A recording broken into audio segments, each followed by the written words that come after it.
Know what is so exciting to me? What is exciting to me is not only will we have football, not this Saturday, but next, week 0 gets underway. But what's really exciting to me, and I can feel it in my bones, and I think a lot of you can as well. What I feel is that this time next week, next Thursday, you and I are going to be, talking about week 1 versus Clemson in a deep and storied detail. That's right, because once we get to next Thursday, guys, and the weekend comes, you got week 0, things are happening regardless of what you're doing. We'll go through the weekend, and then Monday comes, and Brian Kelly hits the podium, and guys, we're active, we're live. The season's here. And I don't know how you feel, but this is how I feel. Guys, this thing's starting to pick up a little bit. Clemson out there posting and talking a lot of stuff now. They're talking a lot of stuff. You know, the talking season is almost over with, and you get to go out there and show everybody what the hell you're about. You know, I see the volume. I see people nationally. I see so many different things of people telling you, oh, no, my stock is down on LSU. Well, maybe that is the case, and maybe your stock should be down.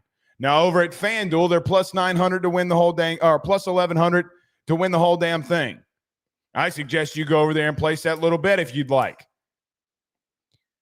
But it gets to a point where, what are you going to do about it?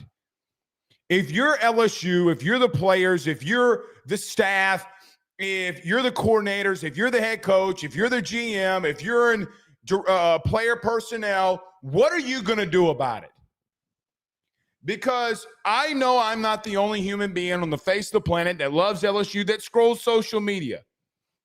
And you can't convince me that coaches and players and GMs and staff support doesn't do it as well, because I know they do. And there are people that are out here doubting you that you can go into South Carolina and win a game. What are you going to do about it? What are you going to do when it's 3rd and 2 and you got to get a first down and you line up and you bust somebody's chin strap off? What are you going to do? Are you going to do like some of the things you did last year when you're 108th in the country in rushing? Or are you going to say, we're going to make a stand? No more of this. Because it doesn't matter what Blake Ruffino says. It doesn't matter what anybody says. We got to go take it to them, and we got to change a culture. We got to change the narrative. And if everybody else wants to doubt us, who gives a shit?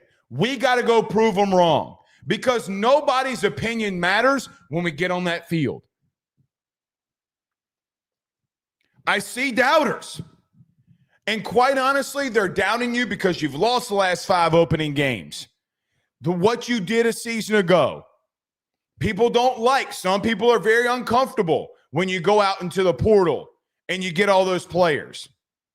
And a lot of them that have to start.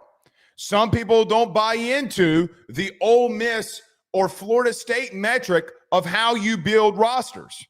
So they doubt you. There have been conversations that you and I have had, like, hey, man, the O-line had a rough day. O-line, go out there and take it to somebody. Don't listen to me. Don't listen to anybody.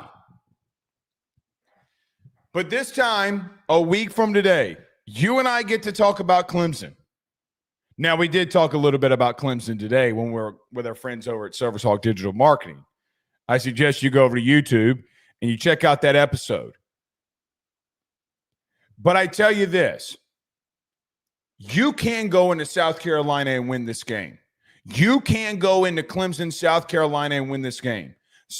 When they get off the bus, meaning Clemson, when Clemson gets off the bus and they go up on the top of the hill and they run down and they touch that rock and all their friends are screaming, doesn't matter.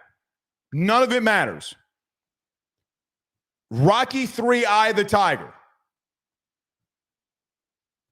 When they get out at the 50-yard line and the coin toss happens and they say, I'm going to bust you up, You say go for it. Because something's got to change. And quite frankly, the offseason is over. Guys, it's over. Are you going to make a stand? You are a proud institution. You are a proud program. It's time for you to go out there and make a stand. Let them doubt you. Let everybody doubt you. Let everybody say whatever they want to say, good, bad, or indifferent. But you want to change the narrative around your program, you go out there and bust Clemson right in their shit. That's what you go and do. Talking season's over, man. We're a week away. Because we're a week away. Thursday, all these week one previews will start coming out. Who do you think wins the game? And there's going to be a lot of people picking Clemson. Good on them. Are you going to change the narrative of the Brian Kelly era? Are you going to change the narrative of what people think about LSU? And the only people that can do that, wear that damn uniform. Coaches, play calls, guys, at the end of the day, it doesn't matter. When I line up across from Peter Woods, TJ Parker, Wade Woodaz, Sammy Brown, Will Helt, it doesn't matter. Because if they call outside zone, inside zone, they can call a flea flicker for all I care. I know that I'm going to bust a dude in front of me's ass all night. You're going to make them remember the night that they played LSU. Can you change the narrative of what people think of you as a program? Let's call it what it is. Last year, you failed. You failed. You went 8-4. It wasn't a good season. You didn't do what you wanted to do. It's not the standard of where you needed to go. 8-4 should and will not ever be the standard at this place, ever. Have you taken the offseason seriously? Will you go out there and beat Clemson? That's the ultimate question. All right. Tons and tons to discuss. We're back out at practice tomorrow, so we'll have at some point tomorrow, we'll be live to break that practice down for you. But some things we need to see. Here's what I would assume. After Saturday, and even starting into tomorrow, now that the team had a rest day today, I think you're going to start seeing what they're really going to throw out there.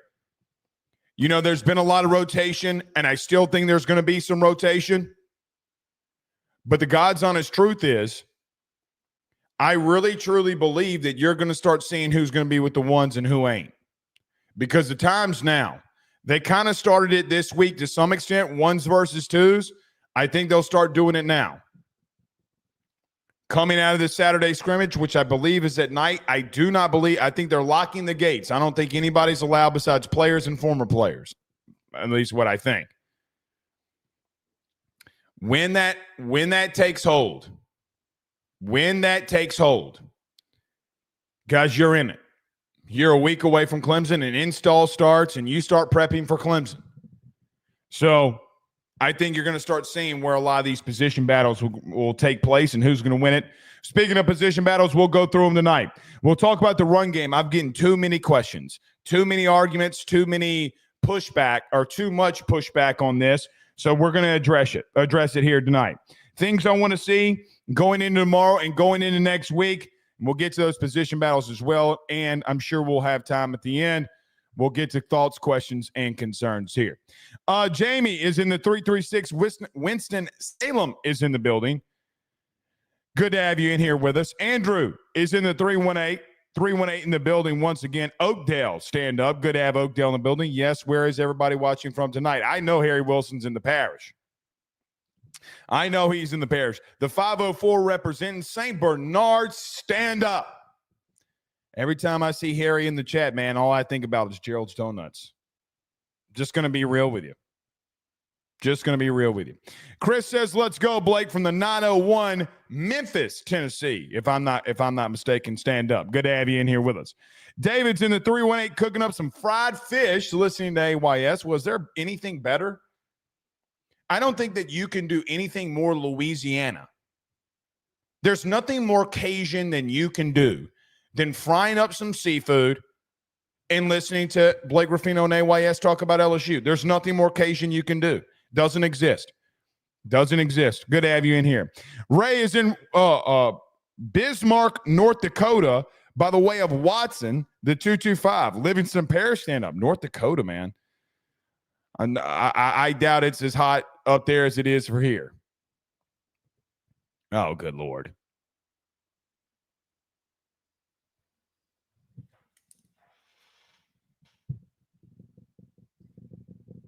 Craig, I just marked down the time. I'm sending this to all the people that you and I know. I'm going to screenshot it, and I'm sending it to everybody I know. You can't walk that back. Craig Kolb in the building, the 31831 great stand-up. Good to have you in here with us. Rodney in the 985 Napoleonville. What you got in that avatar there, Rodney? What you killed right there? Is that a hog? Looks like you're sitting on a boat of some sort. I can't really tell. Rodney out there shooting some things. Bang, bang in that thing. Gotta love it. 504 Wheelman says, I had Gerald's this morning. Man, don't be telling me that, Wheelman. Don't be telling me that. Gerald's is the place, man. I'm just telling you. Listen, 1-0 lineman to another. Gerald slaps. It slaps. Now, I heard they went under new management or got new owners. Maybe it doesn't anymore. That place slaps. You got to get there at 6:07 a.m. Central Standard Time. Don't ask me how I know. Don't ask me how I know, but you got to get there at 6:07 a.m. Standard Time. Telling you, Central Standard Time. Golly, Gerald's is so good. But I'm glad you had it. AJ Bama's in Hoover, Alabama, the 205. Let's go. Do us a favor if you're on Twitter, by the way. Hit that retweet. Just a little bit of help. Hit that retweet. We greatly appreciate y'all doing that. Christian says, I want to see us in a spread offense. Not once I remember Caden lining up at receiver. He did some last year. He would motion back, if you remember. He always lined up in the backfield. Yeah, a lot of times he did. But, I mean, you can definitely see what coverage they're in when they're doing it. It's why Brady does it. Brady still does it in the NFL. I mean, they have to dictate coverage to you because if no one goes out there with the running back, they're just going to throw it to him. About Time on YouTube says, Blake, this is why this is my favorite show. Blitz All Night is the most classic line from that movie. Even when you know it's coming, it gives me chills every time. Yeah, listen. Here's the God's honest truth. Some people will come in this show and tell me I'm pessimistic, I'm negative. It is what it is. What I say should not matter to that team. What anybody says, there's a lot of doubt going around nationally that you can't go in there and win it. Go prove them wrong. The only person and only people that can control that is those players that will go out into the field. In reference to the monologue today, yes, blitz all night, knock their heads off.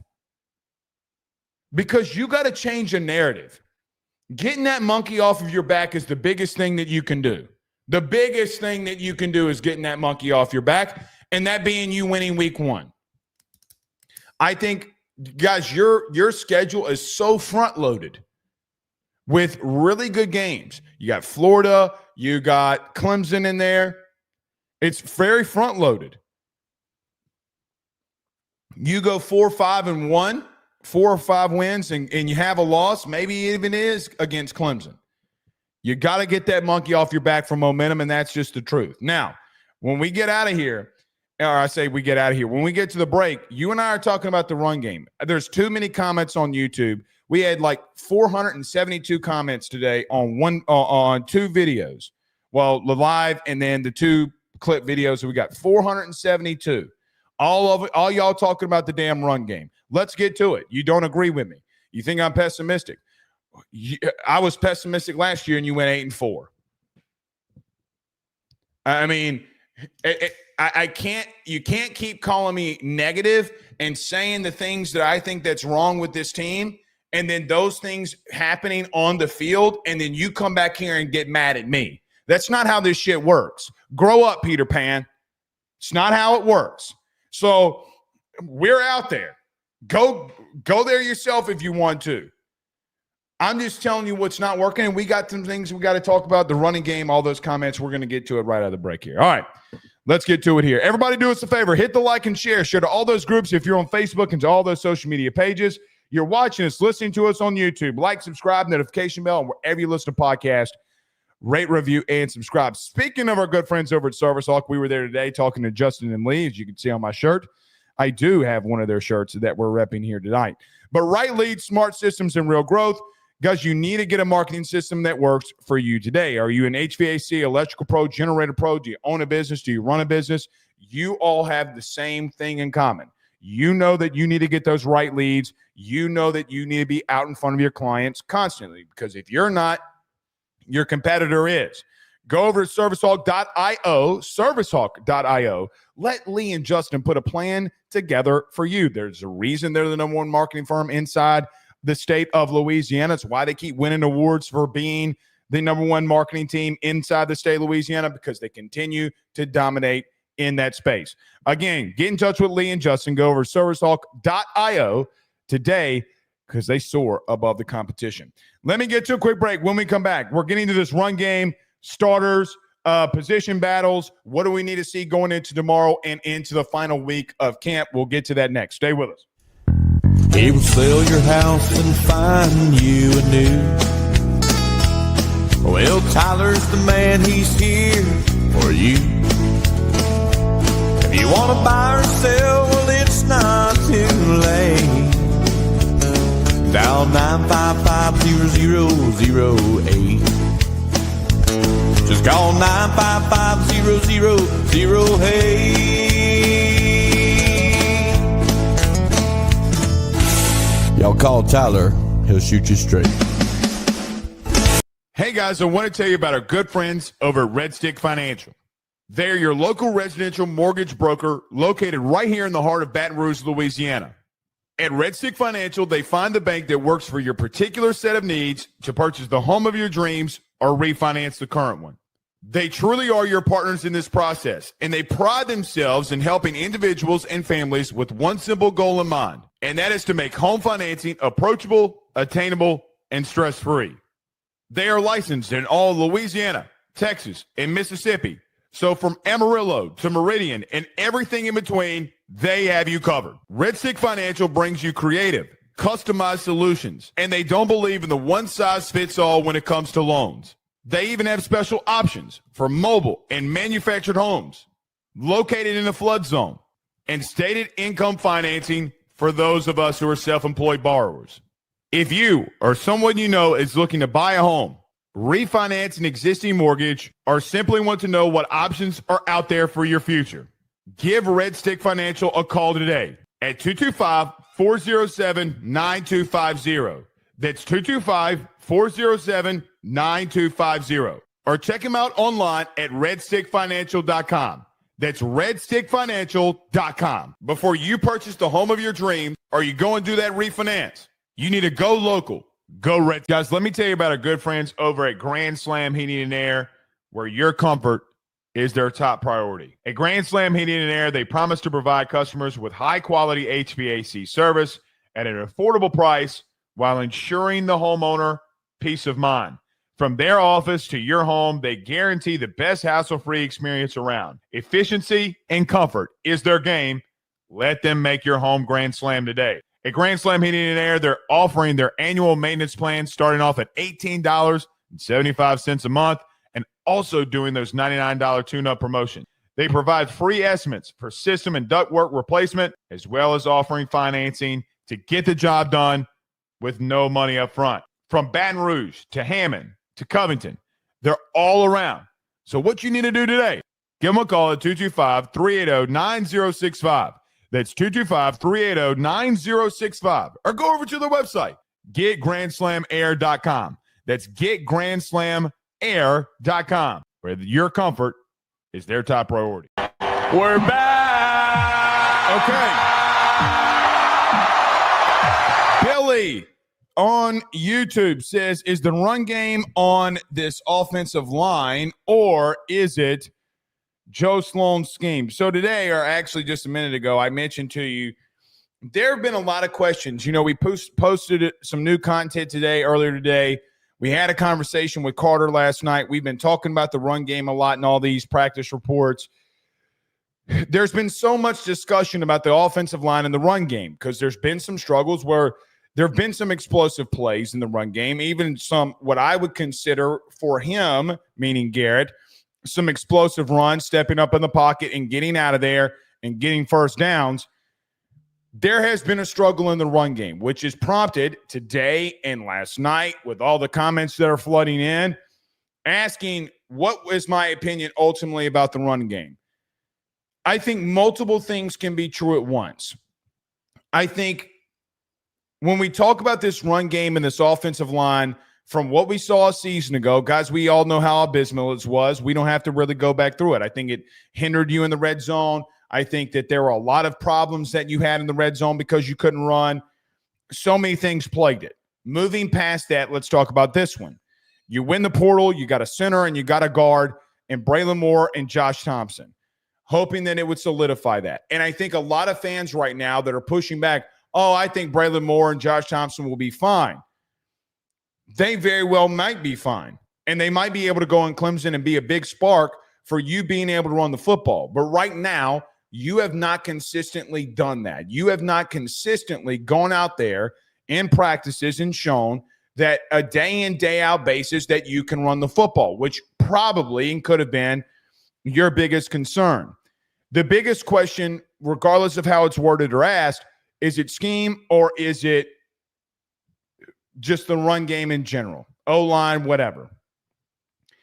It is of my opinion, let's talk about the three main things about this run game that I think is lacking at the current moment that's got to pick up. Number one, I think when everybody talks about scheme and I ask people, okay, well, what are they doing schematic-wise? I thought last year I didn't like the things they were doing in the running game because they'd have a running back lined up to the left, a H-back to the left, and they would run it right against numbers. You have three guys to block four. It's just not good overall. BK gets involved. You noticed how in play calling, the run game got better. Well, guys, Florida has one of the best defensive lines in the country returning as Caleb Banks apparently is in a boot. That's neither here nor there. But you ran the ball very consistently. You couldn't do it in the red zone, but that's also neither here nor there. Scheme does matter when you aren't able to identify that you're running against numbers. And I think for Joe Sloan, based off of just the film numbers, there were too many times last year that you didn't have the numbers to get things done. Now, well, Blake, what does that mean for right now? What it means for right now is I think that they've done some run play stuff where they've had the numbers from a blocking scheme standpoint, and they haven't executed. Guys, I'm going to explain this very as simple as I can. I wish I had a whiteboard and we can go through it. You know, a couple of years ago when we were in the old studio over in the other part of where we were, we literally wrote on a notepad and walked through a zone blocking scheme and how simple it can be. Zone blocking is not a zone read. I think people get that confused. You can make it out of it. It's the same blocking schemes if you want to utilize it. But the bottom line is that you are taking a step to the play side. So if I call 32, 34 dive, everybody on the right on the offensive line is taking a step with their right, or the left guard, left tackle is taking a step with their left. Everybody is converging on the play side where the ball is supposed to be run, and they're doubling up. Means that you double the guy in front of you to get to the second level. If nobody's in front of you and you can't get to a guy, then you go to the second level. That is the running game. Sometimes the left tackle will block the end. It's not that complicated. So when you talk about scheme, and I ask people about scheme, and it's all in the comments of these debates that are happening, I'm asking these people, okay, well, what's the scheme? And they don't know. All right, so let's get to it. There is no real scheme outside of you're running into numbers. For example, against Ole Miss last year, guys, they would have 5 dudes in the box. 1, 2, 3, 4, 5. 5 guys. You have 5 offensive linemen, and a lot of times you had a tight end, and you had numbers. So no matter what you called, you had more numbers than them. You had more numbers. So when you run the football and you can't run it against a 5-man box, or you can't run it against a 6-man box, that's where problems start happening. With the running game right now, it's boom or bust. It's complete boom or bust. You can't take away the 45-yard run that Caden Durham had last week, as much as you can't take away the multiple tackles for loss that you've had by Bernard Gooden, by Ahmad Bro, by Don McKinley. You can't take that away. Now, there may be days that we're not out there, and there clearly have been, 3 days that we have not been out there, and maybe things were better in the run game scenario, and we're getting kicked out of these quote-unquote scrimmages. Very well could be happening. We've been out there 7 days, and it hasn't been consistent. The reason it's also a big worry is because who you go up against in week 1. Now, had this pushback, Clemson gave up close to 300 yards against Texas. Yeah, we might be able to run the ball on them. If you've ever listened to this show, it's been a massive talking point. Scheme's not always the problem in this situation. I don't know if you've been physical enough to consistently do what you need to do. I think of 23 when Logan Diggs, guys, a lot of times would put his head down and just go run somebody over and you get 5 yards. You have not been consistent enough when you have not been able to use Jaden Daniels' legs to run the football in 3 years. You just haven't. The numbers clearly bear that out. Best year you had was 2022, when literally all you would do is go 4 yards in a cloud of dust. Guys, it's literally all you did. Literally all you did. Go look at how many running backs got that amount of carries, and you come back and tell me what happened. 4 yards in a cloud of dust is going to lend you a lot of ball games, while Les had a lot of success. Les just couldn't get out of his own damn way for it to continue to have success. I look at this run game and say, I think 3 things are bothering you. I think sometimes schematics. I don't think at times you've been physical enough, and you've gone up against some really good personnel. And quite honestly, you get to a point where when you talk about the physicality, you talk about the scheme, do you have the right situation in front of you? Do you need to fix something or change something up? Can they get better?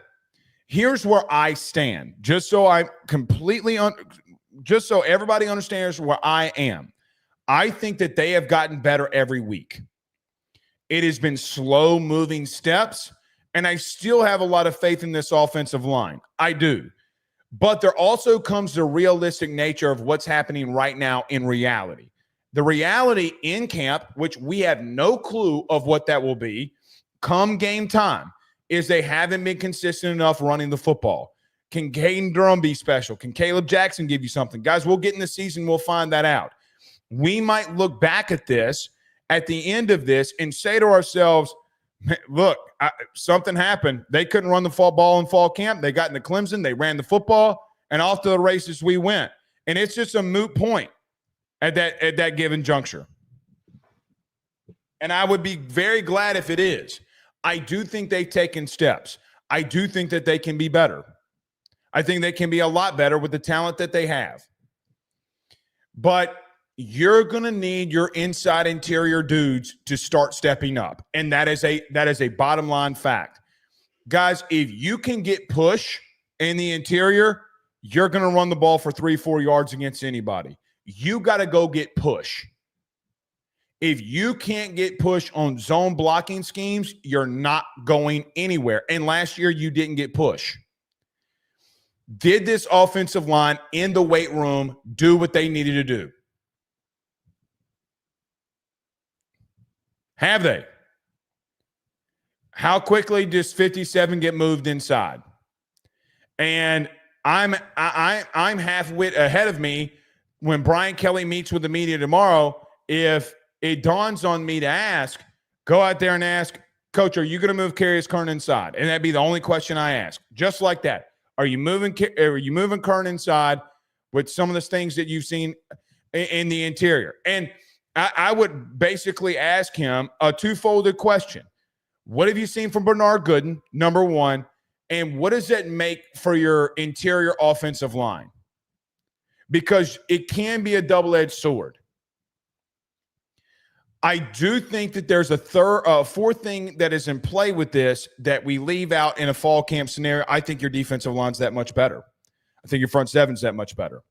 I think Harold Perkins creating havoc in the backfield has not helped you. He has completely shut down run lanes. Every time that he sees it's a run, he's coming full speed right at you. Him playing on the edge and him playing aggressively, quite honestly, has helped him drastically to make some of these havoc-level plays.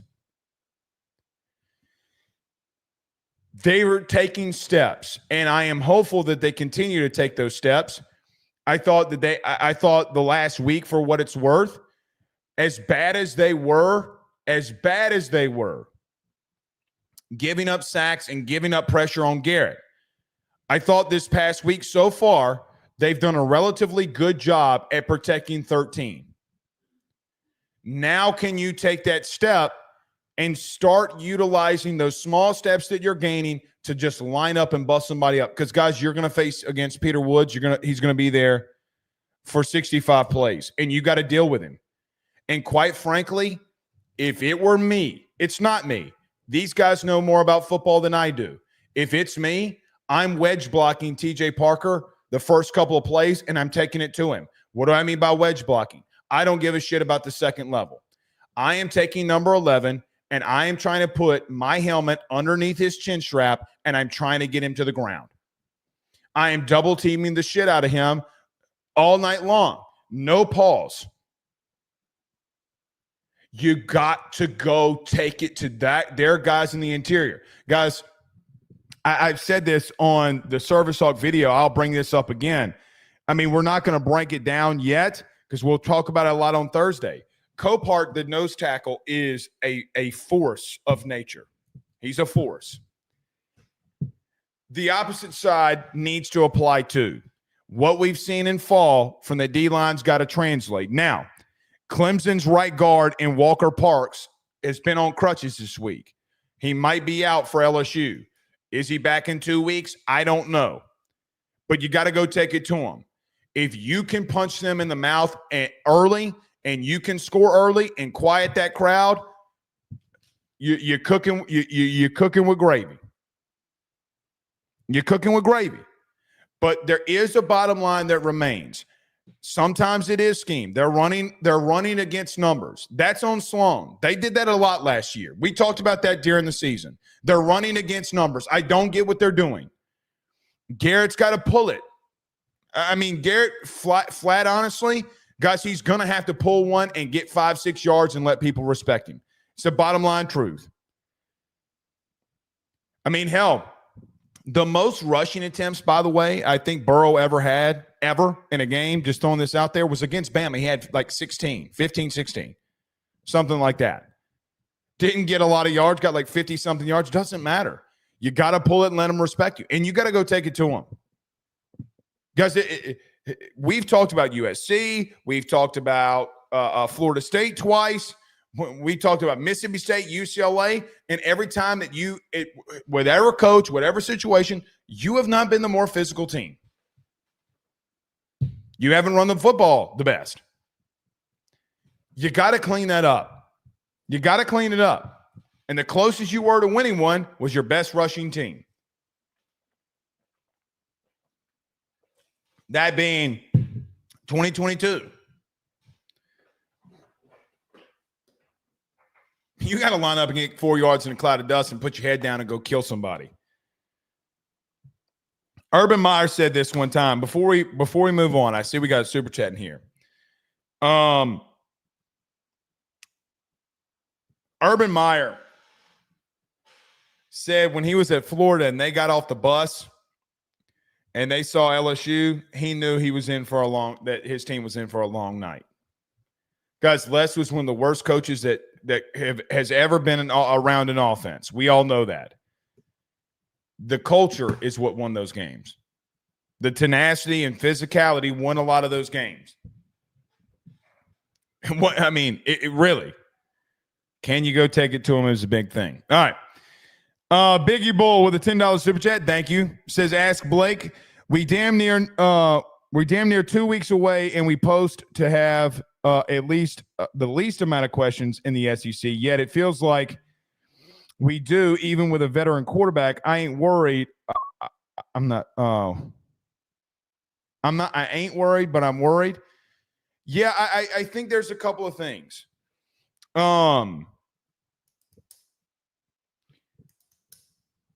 You have so many. Biggie Bull, let me explain. Let me put it like this. If you're an LSU fan, and especially if you're an LSU baseball fan, you know how this works. Stay with me here, Biggie Bull. LSU baseball has gone out in the portal a lot. Their starting catcher was from the portal. Their starting third baseman was from the portal. Their starting second baseman was from the portal. Their starting center fielder was from the portal. So almost half of your lineup was from the portal on field. Well, actually, half of on field, I didn't even get to a pitcher yet, was from the portal. Your Friday night guy was not from the portal, but your Saturday guy was, and Anthony Ianson, look at what he is. So on a Saturday night in the box, 5 of your players were not on this team a year ago. And there were a lot of questions throughout the season. Can LSU win a national title? There's so many questions. Can you hit enough? Can you do this? Can you do that? You didn't know the team around you. You just didn't know the team around you. Now, we're about to get to position starters when we come out of this break. Okay? And I think that you're going to have a new safety room, and there could be 2 portal players that play at any given moment that are from the portal there. One of your corners is from the portal.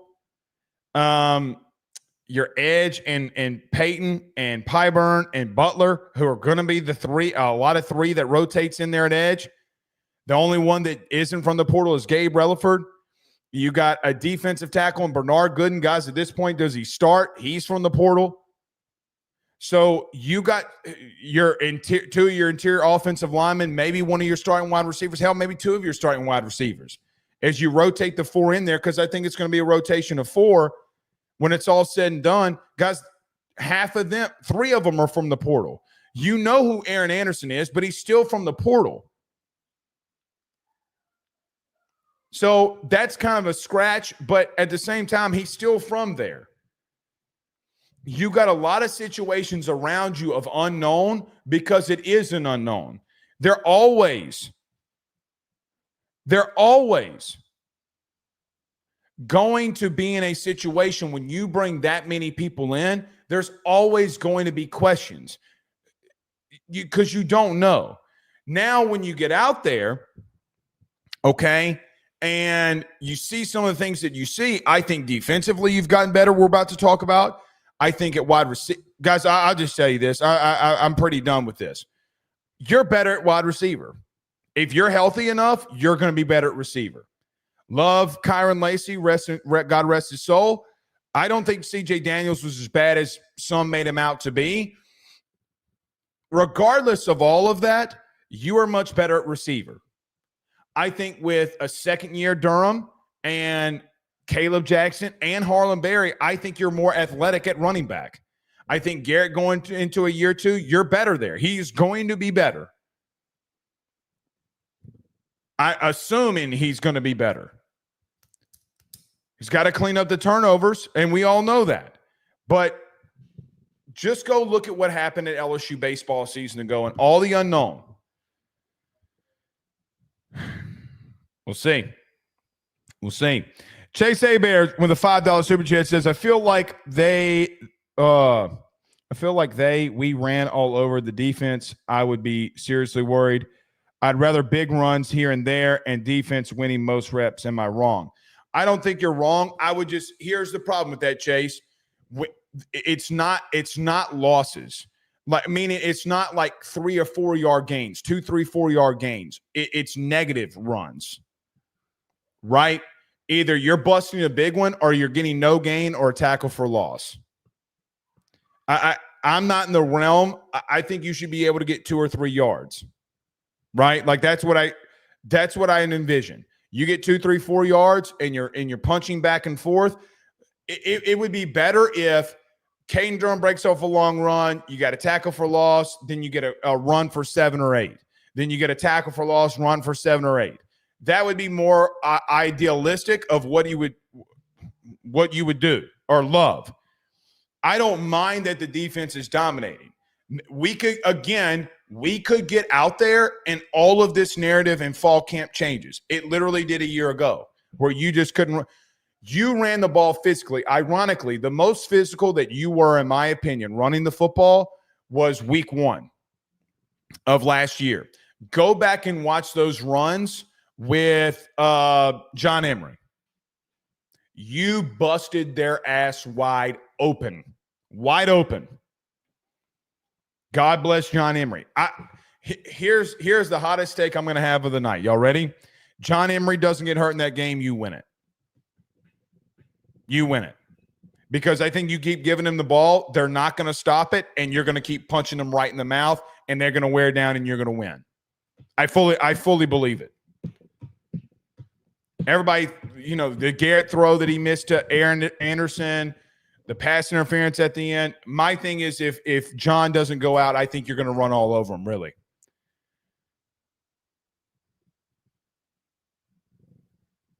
So, yeah. I said something pause-worthy. Probably the balls. Yeah, my bad. Pause. Golly, I finally got myself. But that's the truth. All right. When we come back, we talk about some position battles and things I kind of want to see going into tomorrow's practice. Stay with us. Hey, Southwest Louisiana. Are you ready to gear up for your next outdoor adventure or tackle that next big job on the farm? Then head on over to Henderson Tractors, Boats, and Power Sports. At Henderson and Lake Charles, they've got everything you need under one massive 30,000 square foot indoor showroom. Kubota tractors and mowers to power through the toughest tasks. Polaris off-road bikes and side-by-sides to conquer any trail.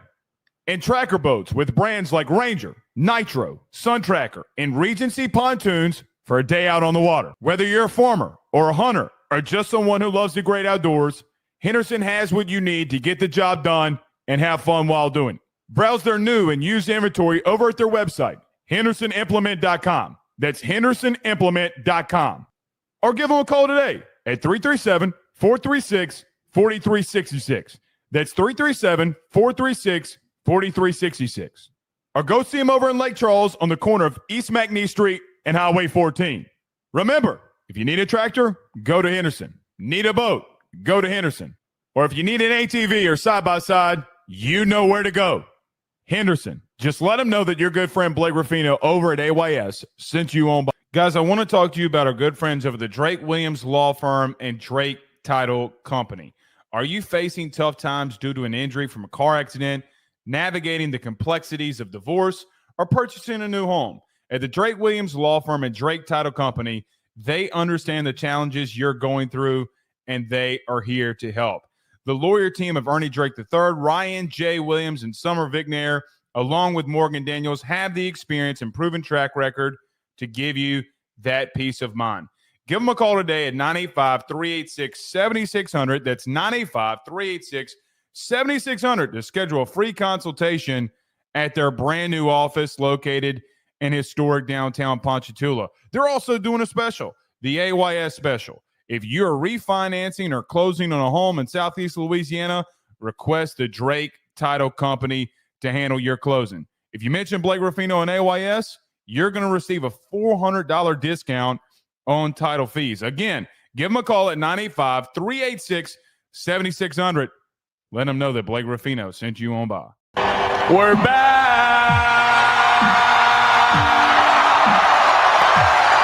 All right. Before we get out of here, let's get to something. So I mentioned on Monday, and I'll mention again today as I don't want to say really the final week, but it is kind of really the final week of camp coming up. We start the final week really tomorrow, right? Friday, Saturday, they're off Sunday. We're out there Monday, Tuesday.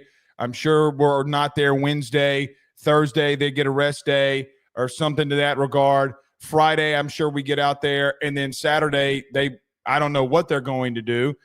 Maybe another scrimmage. I don't know. And then, guys, we're in game week. So we're gearing into the final week of this thing for LSU football. On Monday, I said, and kind of talked about this a little bit, that I felt like coming into Friday and then Saturday and then Monday, you'll start getting a clearer picture of where things are trending as far as starters. This is in no specific order, just what came to my head when I'm thinking about it and things that I hear and things that I see. Number one, let's start at safety. I think you're going to have a three-headed monster early. I think that unless some things drastically change, which they can drastically change in 2 weeks, I think they can change day to day. I think as of right now, the competition between the three safety spots, not star, the three safeties for the two spots, Perkins is locked down star. Who's going to be your free? Who's going to be your strong? Right now, I feel like A.J. Halsey has separated himself from the pack there. I would be very shocked if he is not a starter week one. I think he has done the best. I think he has been the best. And I think he has blatantly beaten out Javian Toviano for that role. The question becomes is what do you do at free safety? We've seen some situations where Tamarcus Cooley has made some good plays. I think this spring he did not have the spring that I'm sure that he was hoping for, which then creeped in a guy like a Deshaun Spears. Deshaun has been out there a lot, and Deshaun has made a lot of big plays. The question becomes, do you rotate them? Who starts? I don't know. But I feel like that right now for me, I do feel a little bit more comfortable at safety right now than I did a season ago or even 2 seasons ago. I didn't feel comfortable at all. If you remember 2 years ago practice reports, I did not like what I was seeing at safety at all, mainly due to the fact that Jaden Daniels was kicking their ass. But the problem is that you were breaking off big runs. Logan Diggs was running over safeties and practice. It was a whole thing. I was like, man, I don't think we're good here. Got so bad that Sage Ryan got moved to corner. I think right now A.J. Halsey has completely separated himself. He will come up and tackle. I don't remember a time that I saw a safety come up in the box and tackle. Not on a religious basis. Can A.J. Halsey continue to do that will be the big key. Look, they've been doing some different things with Jordan Gilbert. I think Jordan has been in a situation where he's been in some positions at star. Brian Kelly said he was going to move there. Kind of feels like an odd man out in some regards. I do feel the same about Toviano at the current moment. And I do think if you're asking me 2 weeks before game week, what we're going to start seeing at safety a lot more of is going to be number 0, number 10, and number 13. That being Halsey, that being Spears, and that being Cooley. And I think I'm okay there. So I think that those three guys are going to win out that battle. The offensive line. I still think that they're going to try to rotate in Paul Mabinga and maybe give Cohen Eccles a rep here or there if it dictates it or something happens. If Weston Davis has got to come out, guys, it's been Ori Williams at right tackle. We will see how all of this transpires. I do feel like unless there is a drastic change, maybe with Carius Kern in some regard, or Paul Mabinga just beats out DJ Chester, I feel like your starting offensive line right now feels a little bit solidified of what you're going to start them as. Tyree Adams, DJ Chester, Braylon Moore, Thompson, and then Weston Davis. Until they start making drastic changes, what they have not done the first 2 weeks, then I don't see anything else. Again, we saw them try to do that in 22. We saw it a little bit in 23, how the rotation went. They put Emory Jones at guard. They put Miles Frazier, which is ultimately what they should have done, but they didn't. I think you got your starting offensive line. Right, wrong, or indifferent. Let's flip it. Defensive line. Guys, I don't think anybody has a blatant idea. Because they're rotating so much, I don't think you know. I don't think you can know. I know Blake Baker said on Tuesday that he wants to start getting the ones really in there and those guys getting cohesiveness all together as 11. But you've had a lot of battles here, and it's breeded a lot of competition, which is very good. I'm sure Don McKinley will be there in some fashion. I am sure Bernard Gooden, and I am sure Ahmad Bro stuff will happen there along with Sadir Mitchell and Jacoby and Guillory. I don't know what they're going to do there. I don't know how they're going to rotate it. I don't know how Kyle's going to rotate it. But if 88 keeps making plays, guys, he's got to start. He's either got to start or he's got to get a crap load of playing time, and you got to keep him out there. And you got to hope for the best. Can there be another defensive tackle that takes hold here? That will be the question. Jacoby and Guillory, Don McKinley, are they in on early rundowns? Is Sadir Mitchell getting there in some early rundowns? Look, if they're going to run the football, we're going to put some big bodies in there. How quickly can you get on and off the field? That will be a question. These guys have got to be ready to do that. I feel like what they've shown so far has been Gabe Relaford and Jack Pyburn early in downs, and then Patrick Payton and sometimes Jamari Butler in late down situations. Third down, 6 comes in either for 44 or 19. That has been where they've been the most comfortable. I think that's how they're going to rotate it. Guys, I think you're going to have 4 guys that are going to play the edge a lot. Unless somebody puts their foot down and says enough is enough, I think you're going to see all 4. I like Pyburn in early downs, and I think you're going to be really good there. So defensive line, I just maybe you start seeing a full rotation. If 88 is running with the ones a lot, then I think you can make a determination that they're going to probably go out there and start him. As far as there's no more rotation going on right now than in the defensive front. It doesn't exist. It doesn't exist. A receiver, maybe, but not really. Not really. Speaking of receiver, look, guys, as of right now, I think this is going to be year 4. Let me back up. This is what I think is going to be year 5 in some regard. It is going to be Chris Hilton. It is going to be Barryon Brown. It is going to be Nick Anderson and Aaron Anderson and Xavier Thomas. I think they're going to rotate all 5 of them in and out of there. How they do it, how it looks, when they do it, how they do it, I don't know. But, guys, those have been the 5. Those will be the 5. I do think Jelani Watkins can play an interesting role here because of his speed. He's run a lot with the 2s, along with Kyle Parker, who's gotten some rep with the 1s. And you could even throw Kyle in there. I think at the end of the day, the guys that will separate themselves will be in that 5 unit. And there could be a situation where Kyle Parker takes hold. You got a lot of receivers. 6 guys are technically battling it out. Kyle Parker's had the dropsies the last couple of days. And when things are so thin of a margin, and I'm talking about razor thin of a margin, those count. Those count. Barryon Brown and Garrett have had a really good connection over the last couple of days. Can they continue that? If you can stretch the field, which is going to be a big thing in this, I didn't even mention this in the running game a lot. If you can stretch the field vertically and connect on them. Actually, we talked about it last night with Carter. Guys, it's going to set you up for more favorable situations in the run game that I quite honestly think that you need. Those are going to be your 5. I've given the example of, hey, do you remember the old Sean Payton days?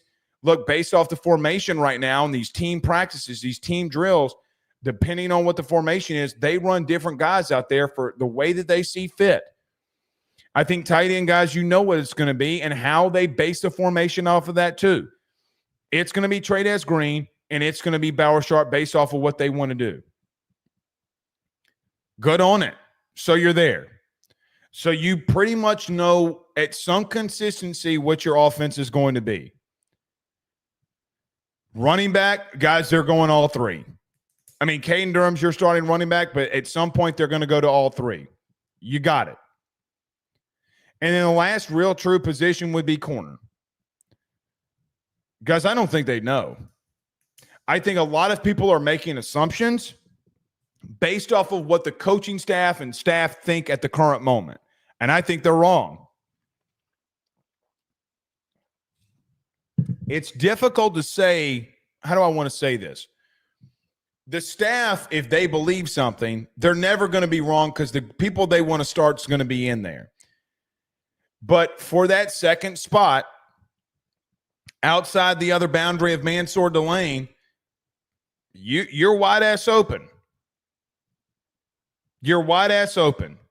There have been days where you've seen some really good things from DJ Pickett, Jakeem Jackson, Ashton Stamps, and PJ Woodland. They've all done some very, very good things. I do think PJ Woodland at the current moment has been the most consistent. Outside of the PI call that he had in the end zone with Barry Brown, he by far has been the most consistent. In 7-on-7 and 11-on-11, he has been the most consistent at the other boundary. If you want the God's honest truth, that is the truth. 11 has been the most consistent. DJ has made some splash plays here and there. He's had some splash plays hit on him here and there. You saw the Xavier Thomas catch because they posted it on social media. You saw the interception where Van Buren, and we talked about this, when Van Buren underthrew him. Francis, it's wide ass open, and let the mess man win. Your corner play is going to be probably the most essential thing early in the game versus Clemson. It really is. I know that Adam Randall, the converted wide receiver for Clemson, is moving into running back, apparently per Dabo. It's not like Dabo, Dabo, I don't know if Dabo lies or doesn't lie. I'm sure he does. He's a coach. They hit a 60-yard run in their scrimmage on Saturday. Adam Randall did. But I think they're going to continue to do what they do and what they've been doing all last season. Nothing's changed. They're going to run mesh routes. They're going to run short drags. They're going to run deep drags. They're going to run quick hitches, quick slants. They're going to run stick, mesh, everything about it. They're going to get the ball out of Klubnik's hands quick. It's what they want to do. Go watch them anytime last year. Go watch them against Texas. Go watch the entire first half. It is 10 yards, sit. 10 yards, sit. Toss, toss, toss, toss, toss, toss, toss. They are getting the ball out quick. And those four corners are going to have to stand up. It's the bottom line. It is the bottom line.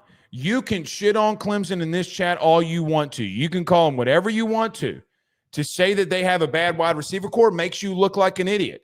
All of you that were in the Service Hawk video from today, you look like a blithering idiot when you talk about that. You look like a blithering idiot. So if you were in that chat talking about, our corners are going to lock down Clemson, then you don't know ball. You don't know ball to disrespect arguably one of the best receiving cores in the country. Can they shut them down? Yep. LSU can go in there and shut them down. But to look at the matchup before any game has been played, based off of what they did with the number one corner drafted and one of the top safeties drafted, who had 10 interceptions combined against Texas, or for Texas, it's not – you look dumb. Somebody was on Twitter today talking about, Penn State's got mid receivers. Trevor Pena almost went for 1,500 yards and 15 touchdowns last year.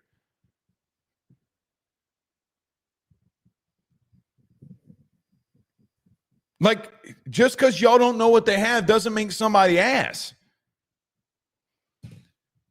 Corner's going to have to be big. May the best man win, really.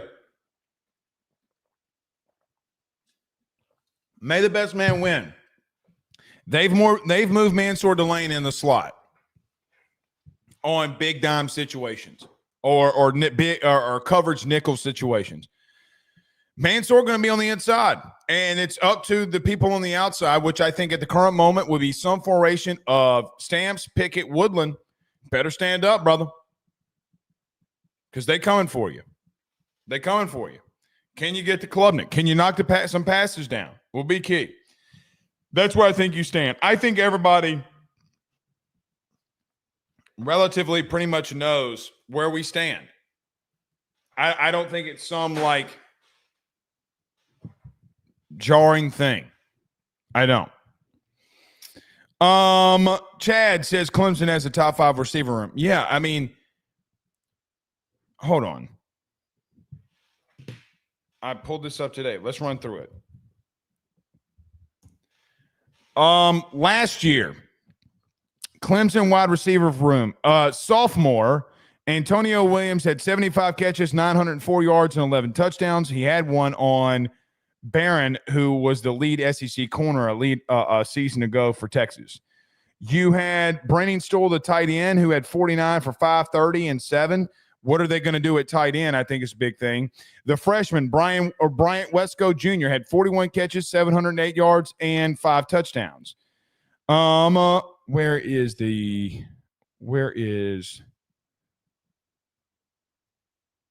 there he is.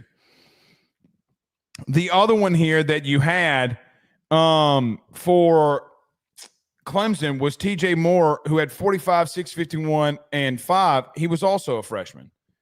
So, I mean, look, man, they're going to throw the ball around a lot. Phil Moffa's not there. Their running back. He carried the ball 216 times last year. Can Adam Randall take that load? Paul's at running back. Oh, linebackers, David. Linebackers, the Weeks brothers. It hadn't changed. Donovan Keys will come in, or Breaker or Moses will come in. Cheetah Turner, Sage Ryan not touching the field at Ole Miss, seeing LSU film. Yeah, I doubt he touches the field at Ole Miss. Billy LSU says, deal, those losers suck, but they do have good players. Yeah, I mean, here's the thing. You can't say going on the road and beating Clemson. If you're an LSU fan, if you're in the chat saying they suck right now, then it's not going on the road and getting a big win. Oh, they're a top 5 team. Well, then you don't believe right now, if you think they suck, you don't believe they're a top 5 team yourself. So then you can't come back and say it's a massive win when they beat them. Can't do it. All right. We're out here. We'll see y'all tomorrow. Live practice report. Y'all be there. See you then. Peace.